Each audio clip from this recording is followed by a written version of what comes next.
साकोली विधानसभेचे लोकप्रिय आमदार श्री नानाभाऊ पटोले यांच्या वाढदिवसानिमित्त कार्यकर्त्यांची मोठी गर्दी सुकडी येथील त्यांच्या स्वगावी सकाळी झाली।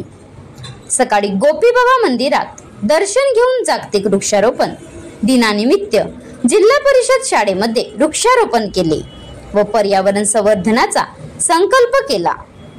तसेच त्यांच्या साकोली येथील जनसंपर्क कार्यालयामध्ये मोठ्या प्रमाणावर कार्यकर्त्यांची गर्दी उसळली असून परिसरातील सर्व जिल्हा परिषदेचे सभापती, जिल्हा परिषद सदस्य, जिल्हा काँग्रेस कमिटीचे पदाधिकारी तथा तालुका काँग्रेसचे कार्यकर्ते तथा साकोली शहरवासी व शुभचिंतक नानाभाऊंना शुभेच्छा देण्यासाठी पोहोचले असून मोठी गर्दी पाहण्यास येत आहे। Maharashtra live news reporter Madan कमाने, राज्य प्रतिनिधी भंडारा।